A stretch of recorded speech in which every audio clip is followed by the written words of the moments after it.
Good morning student, welcome to study book. আমি শতরূপা।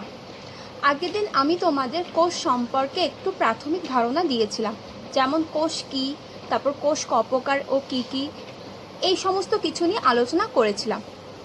আজকে আমি এর পর থেকে যে কোষের যে বিভিন্ন কোষীয় অঙ্গাণুগুলো আছে, তাদের যে ফাংশনগুলো আছে, সেগুলো আজকে আলোচনা করব। আমরা আগের দিন শেষ করেছিলাম একটোপ্লাজম আর এন্ডোপ্লাজম কাকে বলে। আচ্ছা, তো একটোপ্লাজম আর এন্ডোপ্লাজমের একটা করে কাজ আছে, সেই কাজগুলো একটু আলোচনা করে দিই। একটোপ্লাজম কাকে বলে বলেছিলাম, মনে আছে কি কারোর? আরেকবার বলছি, একটোপ্লাজম ছিল সাইটোপ্লাজমের যে অংশটা কোষ পর্দা সংলগ্ন আর থাকে, তাকে বলা হয় একটোপ্লাজম। তাহলে একটোপ্লাজমের কাজ কি হবে বলো? একটোপ্লাজমের কাজ হবে কোষ পর্দায় যে বিভিন্ন কাজগুলো আছে, সেই কাজগুলোকে সহায়তা করা হচ্ছে একটোপ্লাজমের কাজ, ঠিক আছে।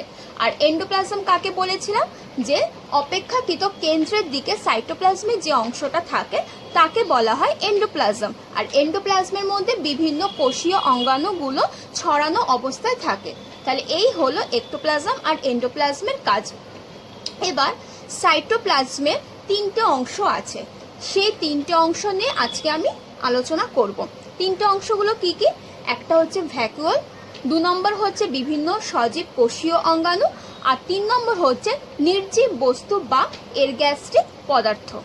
সাইটোপ্লাজম হচ্ছে তিনটে অংশ নিয়ে গঠিত, ভ্যাকুওল, সজীব কোষ অঙ্গাণু, আর হচ্ছে এরগ্যাস্টিক পদার্থ বা নির্জীব বস্তু। ভ্যাকুওল কি? ভ্যাকুওল হচ্ছে সাইটোপ্লাজমের স্থানে স্থানে পর্দা ঘেরা গহ্বর দেখা যায়, এই গহ্বরগুলোকে ভ্যাকুওল বলে। অর্থাৎ সাইটোপ্লাজমে যে স্থানে স্থানে যে পর্দা ঘেরা গহ্বর দেখা যায়, সেই গহ্বরগুলোকে বলা হয় ভ্যাকুওল।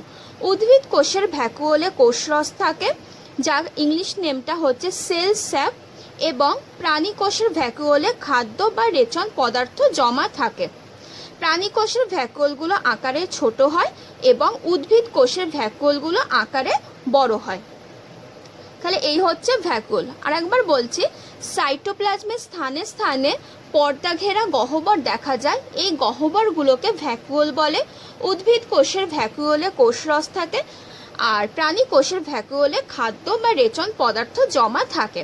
প্রাণী কোষের ভ্যাকুওলগুলো আকারে ছোট হয়, আর উদ্ভিদ কোষের ভ্যাকুওলগুলো আকারে বড় হয়।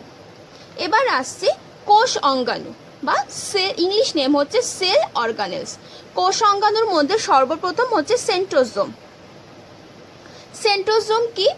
হচ্ছে আদর্শ কোষের সাইটোপ্লাজমে, বিশেষ করে প্রাণী কোষের নিউক্লিয়াসের কাছে অবস্থিত এক রকমের তারকাকার অঙ্গাণু হলো সেন্ট্রোজোম।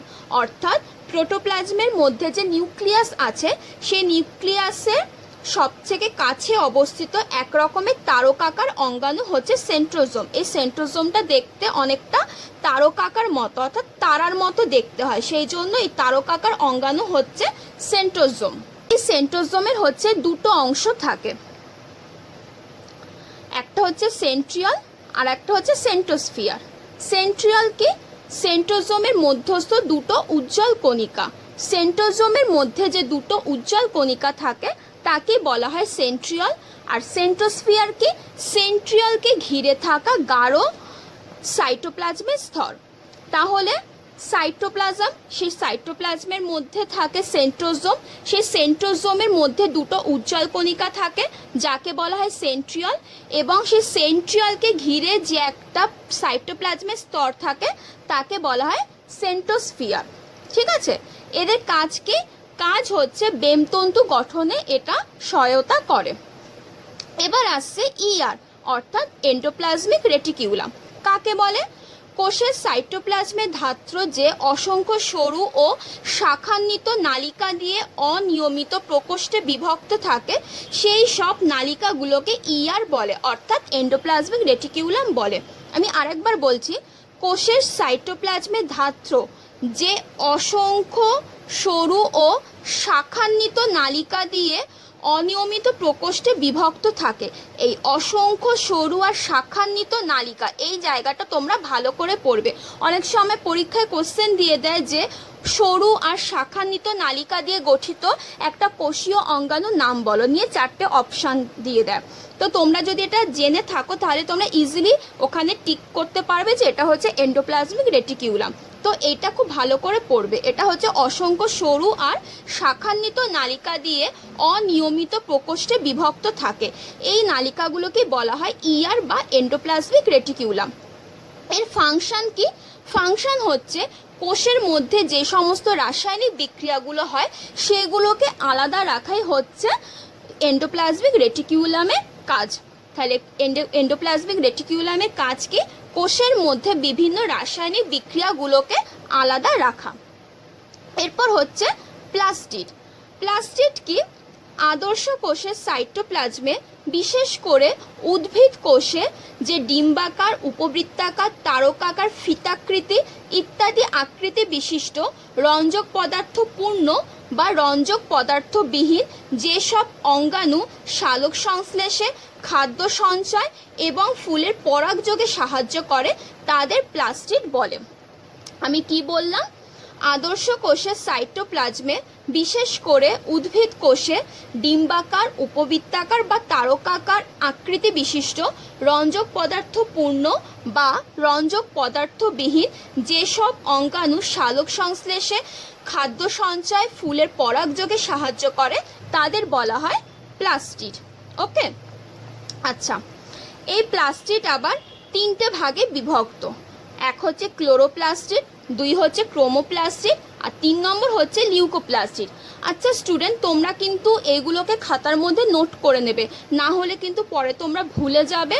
তো তোমরা পরীক্ষার সময় তাহলে ঠিকঠাক অ্যান্সার করতে পারবে না। তোমরা এগুলো সবকটাই খাতার মধ্যে নোট করে নেবে, তাহলে তোমাদের এক জায়গাতে থাকলো সমস্ত জিনিসগুলো, আর পরীক্ষার সময় আর কি পড়তেও তাহলে সুবিধা হবে, বারবার ফোন দেখতে হবে না। তাহলে প্লাস্টিড হচ্ছে 3টে ভাগে বিভক্ত: ক্লোরোপ্লাস্টিড, ক্রোমোপ্লাস্টিড আর হচ্ছে লিউকোপ্লাস্টিড। আচ্ছা, ক্লোরোপ্লাস্টিডের কাজ কি? খাদ্য সংশ্লেষে সহায়তা করা। ক্রোমোপ্লাস্টিডের কাজ কি? ফুল ও ফলের বর্ণ গঠনে সহায়তা করা। আচ্ছা, ফুল বা ফলের যে কালারটা হয় সেটা তৈরি করতে কে সাহায্য করে? এই ক্রোমোপ্লাস্টিড। আর লিউকোপ্লাস্টিডের কাজ কি? শ্বেতসার, প্রোটিন আর ফ্যাট জাতীয় খাদ্য সঞ্চয় সহায়তা করা হচ্ছে লিউকোপ্লাস্টিডের কাজ। মাইটোকন্ড্রিয়া। মাইটোকন্ড্রিয়া কাকে বলে?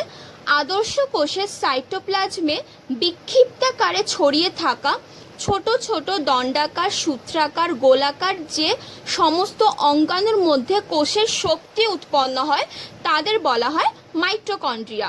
তাহলে আচ্ছা সরি, এখানে সেইটা পড়েনি, ঠিক আছে। তাহলে মাইটোকন্ড্রিয়া কি? আদর্শ কোষের সাইটোপ্লাজমে বিক্ষিপ্তাকারে ছড়িয়ে থাকা ছোট ছোট দণ্ডাকার, সূত্রাকার, গোলাকার যে সমস্ত অঙ্গাণুর মধ্যে কোষের শক্তি উৎপন্ন হয় তাদের বলা হয় মাইটোকন্ড্রিয়া। ঠিক আছে। আর এই মাইটোকন্ড্রিয়ার মধ্যে কোষের শক্তি উৎপন্ন হয় বলে এটা আমরা সবাই জানি যে মাইটোকন্ড্রিয়াকে পাওয়ার হাউস বা শক্তির ঘর বলে। মাইটোকন্ড্রিয়ার কিছু কাজ আছে, সেই কাজগুলো কি কি? মাইটোকন্ড্রিয়া ক্রেবস চক্রে সবাত শ্বসনে অংশগ্রহণ করে। আচ্ছা, শ্বসন চ্যাপ্টারটা যখন পড়াবো তখন এই ক্রেবস চক্র, সবাত শ্বসন এইগুলো পড়াবো আমি। তাহলে মাইটোকন্ড্রিয়ার ফার্স্ট কাজটা কি হচ্ছে? ক্রেবস চক্রে সবাত শ্বসনে অংশগ্রহণ করা।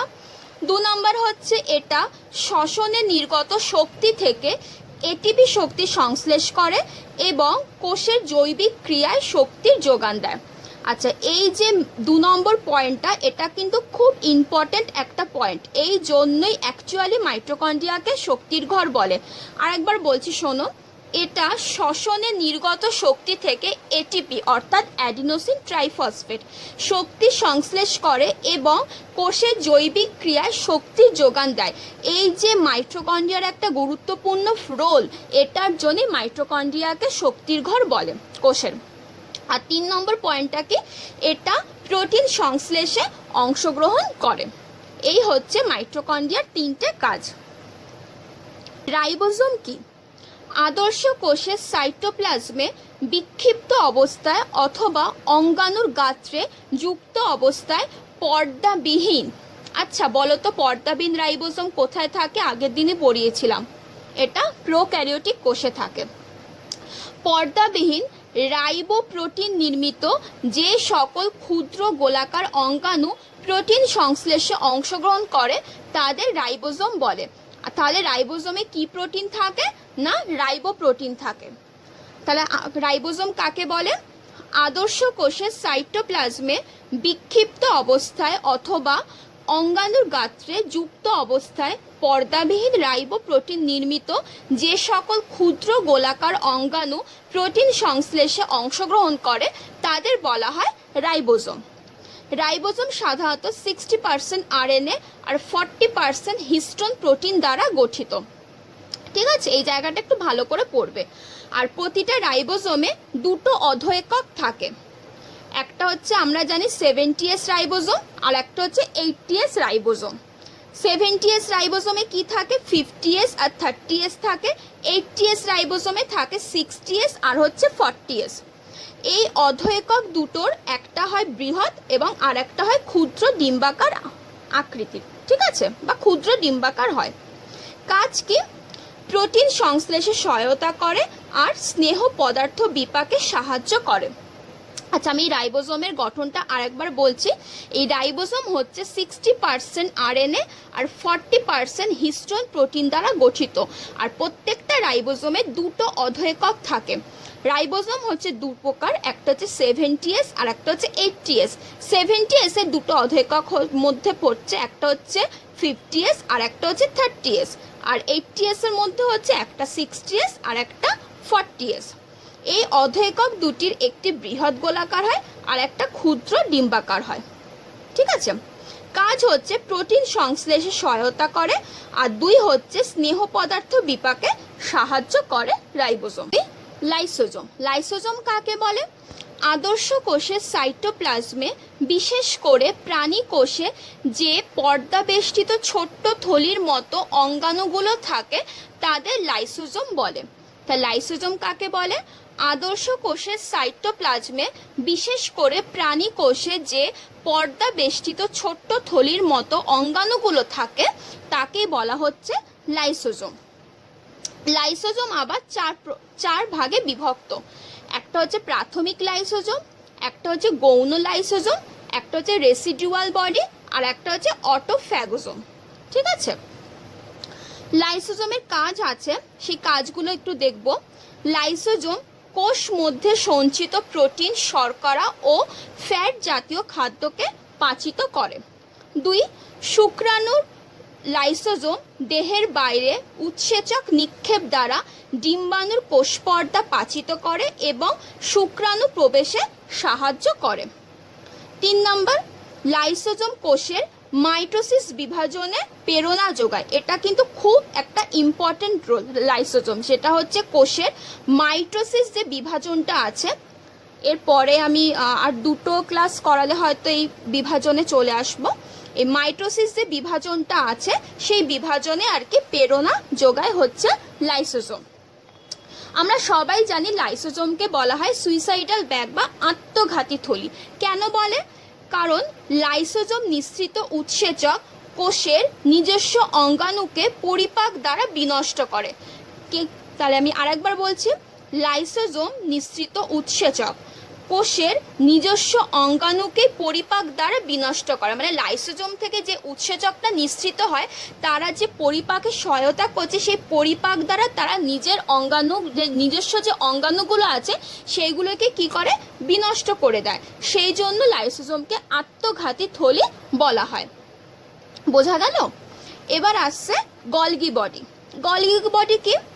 আদর্শ কোষের সাইটোপ্লাজমে নিউক্লিয়াসের কাছে চ্যাপ্টা থলির মতো যে সমস্ত অঙ্গাণু পরপর সমান্তরালভাবে সাজানো থাকে তাদের একসঙ্গে গলগি বডিস বলে। কি বললাম? আদর্শ কোষের যে নিউক্লিয়াস আছে সেই নিউক্লিয়াসের কাছে চ্যাপ্টা থলির মতো অঙ্গাণুগুলো পরপর কি সমান্তরালভাবে থাকে, মানে একটা থাকবে তারপর আর একটা থাকবে তারপর আর একটা থাকবে, মানে পরপর সমান্তরালভাবে থাকে, তাদের এই একসঙ্গে বলা হয় গলগি বডিজ। বিজ্ঞানী ক্যামিলো গলগি সর্বপ্রথম গলগি বডি আবিষ্কার করেছিলেন, সেই জন্য তার নাম অনুসারে এই অঙ্গাণুটার নাম রাখা হয়েছে গলগি বডি। কত সালে উনি উনি আবিষ্কার করেছিলেন 1898 সালে, 1898-এ উনি গলগি বডি আবিষ্কার করেছিলেন। উদ্ভিদ কোষের গলগি বডিজকে ডিকটিওজোম বলে। ঠিক আছে, তাহলে ডিকটিওজোম কাকে বলে? উদ্ভিদ কোষের যে গলগি বডি থাকে তাকে বলা হয় ডিকটিওজোম। গলগি বডির কাজ কি? কাজ হচ্ছে পদার্থের সংশ্লেষ এবং সঞ্চয় অংশগ্রহণ করে, মানে পদার্থটাকে তৈরি করতে এবং সেটাকে সঞ্চয় করতে অংশগ্রহণ করে। উদ্ভিদে কোষ প্রাচীর আর শুক্রাণুর অ্যাক্রোজোম গঠনে সাহায্য করে গলগি বডি। ঠিক আছে, এবার হচ্ছে জোন অফ এক্সক্লুশন কি? কোষের সাইটোপ্লাজমে গলগি বডিসের সন্নিকটে অন্য কোনো অঙ্গাণু থাকে না, এই অংশটাকে বলা হয় জোন অফ এক্সক্লুশন। তার মানে হচ্ছে কোষের সাইটোপ্লাজমে যেখানে গলগি বডিটা থাকে তার আশেপাশে কোনো অঙ্গাণু থাকে না, তো এই অংশটাকে বলা হয় জোন অফ এক্সক্লুশন। আচ্ছা, তাহলে আমি ভ্যাকুওল পড়ালাম, আমি সজীব কোষীয় অঙ্গাণুগুলো পড়ালাম। এর লাস্ট পার্ট হচ্ছে সাইটোপ্লাজমের, যেটা হচ্ছে এরগ্যাস্ট্রিক পদার্থ। এরগ্যাস্ট্রিক পদার্থ কি? আদর্শ কোষের সাইটোপ্লাজমে বিশেষ করে উদ্ভিদ কোষের সজীব কোষ অঙ্গাণু ছাড়াও বিভিন্ন ধরনের নির্জীব বস্তু থাকে, তাদেরকে বলা হয় এরগ্যাস্ট্রিক পদার্থ। মানে সাইটোপ্লাজমে বিশেষ করে উদ্ভিদ কোষে এই সজীব কোষীয় অঙ্গাণুগুলো ছাড়াও অনেক রকমের নির্জীব বস্তু থাকে, এদেরকে বলা হয় এরগ্যাস্ট্রিক পদার্থ। স্টুডেন্ট, কোষীয় অঙ্গাণুগুলো ভালো করে বোঝানোর জন্য আমি এখানে একটা আদর্শ কোষের চিত্র এঁকে নিয়েছি। এবার আমি এই কোষীয় অঙ্গাণুগুলোকে ভালো করে বুঝিয়ে দিচ্ছি তোমাদের। দেখো, এই যে আদর্শ কোষের সব থেকে যে বাইরে যেটা আছে অংশটা, তাকে বলা হয় কোষ প্রাচীর, যেটা আমি আগের ক্লাসে আলোচনা করেছিলাম। এবার ভেতরে দেখো আর একটা এরকম লেয়ার আছে, তাকে বলা হয় কোষ পর্দা। ঠিক আছে, কোষ পর্দার ভেতরের দিকে এই যে ধাত্রটা থাকে, তরল ধাত্রটা, তাকে বলা হয় সাইটোপ্লাজম। সাইটোপ্লাজমের ঠিক নিচে যে ছোট ছোট গোলাকার বা ডিম্বাকার যে অংশগুলো আছে তাকে বলা হয় প্লাস্টিড। এইটা হচ্ছে তোমার এখানে যে একটা তারকাকার অঙ্গাণু আছে, এই তারকাকার অঙ্গাণুটাকে বলা হয় সেন্ট্রোজোম। সেন্ট্রোজোমের ভেতরে দুটো আর কি কণা থাকে, তাকে বলা হয় সেন্ট্রিওল।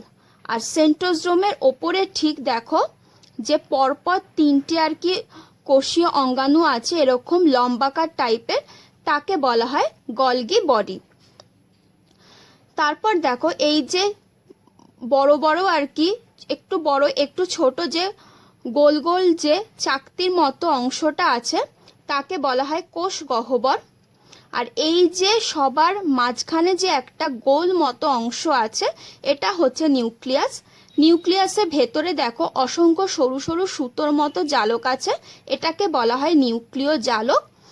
নিউক্লিয় জালকের মাঝখানের এই অংশটাকে বলা হয় নিউক্লিয় রস, যেটা আমি আগের দিন বলে দিয়েছিলাম। তার ভেতরে একটা ঘন ধাত্র বিশেষ থাকে নিউক্লিয়াসের ভেতরে, একে বলা হয় নিউক্লিওলাস। তাহলে এই পুরো অংশটাই হচ্ছে নিউক্লিয়াসের অংশ। এবার কোষ পর্দা সংলগ্ন সাইটোপ্লাজমের যে অংশটা আছে তাকে বলা হয় এক্টোপ্লাজম। এক্টোপ্লাজমের ভেতরের দিকে অংশটাকে বলা হয় এন্ডোপ্লাজম। তাহলে এই এন্ডোপ্লাজম এক্টোপ্লাজম এটাও পুরোটা হচ্ছে সাইটোপ্লাজমের অংশ। আর যে এখানে ছোট ছোট দানাদারগুলো আছে এইগুলোকে বলা হয় অজীবীয় বস্তু। আর হচ্ছে যে এখানে যে সরু সুতোর মতো যে অংশগুলো আছে অঙ্গাণুগুলো আছে একে বলা হয় মাইটোকন্ড্রিয়া। তো স্টুডেন্ট, এই হচ্ছে একটা আদর্শ কোষের গঠন, এবং এখানে সমস্ত জিনিস কোষীয় অঙ্গাণুগুলোকেই আমি সুন্দর করে ভালো করে একে বুঝিয়ে দিয়েছি যাতে তোমাদের পড়তে আর বুঝতে সুবিধা হয়। তোমরা এই ছবিটা পারলে কেউ ড্র করে নিও, তাহলে এই প্রত্যেকটা জিনিস অঙ্গাণুগুলো পড়তে তোমাদের সুবিধা হবে। তো স্টুডেন্ট, আমরা তাহলে কি কি পড়লাম দুটো ক্লাস মিলিয়ে, যে কোষ কি, কোষ হচ্ছে কোষ ক প্রকার, দু প্রকার, প্রোক্যারিওটিক ইউক্যারিওটিক। আর প্রোক্যারিওটিকটা আমি আগের দিনই বুঝিয়ে দিয়েছিলাম, আর আজকে ইউক্যারিওটিকটা বুঝিয়ে দিলাম। এবার তাহলে আমরা ইউক্যারিওটিক কোষের বৈশিষ্ট্যগুলো নিশ্চয়ই লিখতে পারবো। বলে দিচ্ছি, ইউক্যারিওটিক কোষের বৈশিষ্ট্য তাহলে কি হবে। 1 নম্বর হবে এই কোষে আর কি পর্দা ঘেরা সজীব কোষ অঙ্গাণু থাকে। 2 নম্বর হচ্ছে এই কোষের নিউক্লিয়াসটা একাধিক ক্রোমোজোম নিয়ে গঠিত। 3 নম্বর হবে এই কোষের নিউক্লিয়াসটায় যেহেতু নিউক্লিয় পর্দা দিয়ে ঘেরা থাকে নিউক্লিয়াসটা, তো সেই জন্য এই কোষের মানে ইউক্যারিওটিক কোষের নিউক্লিয়াসটা সরাসরি সাইটোপ্লাজমের সাথে যুক্ত নয়। আর হচ্ছে এই কোষের নিউক্লিয়াসটা 4টে অংশ নিয়ে গঠিত, যেমন হচ্ছে নিউক্লিয় পর্দা, নিউক্লিয় রস, নিউক্লিয় জালক, নিউক্লিয় লাস, ঠিক আছে। আর হচ্ছে এই কোষটি মাইটোসিস বা মিওসিস পদ্ধতিতে কোষ বিভাজিত হয়। তাহলে এই হলো পুরো ইউক্যারিওটিক কোষটা। তাহলে ইউক্যারিওটিক কোষে আমরা আজকে যেগুলো পড়লাম সেগুলো আমি আরেকবার বলে নিচ্ছি, তাহলে তোমাদের আরেকবার একটু মুখস্থ হয়ে যাবে। সাইটোপ্লাজমটা হচ্ছে 3টে অংশ নিয়ে গঠিত, ভ্যাকুওল, সজীব কোষ অঙ্গাণু, আর হচ্ছে নির্জীব বস্তু। ভ্যাকুওলটা কি হচ্ছে, যে সাইটোপ্লাজমের স্থানে স্থানে যে গহ্বরগুলো থাকে তাকে বলা হয় ভ্যাকুওল।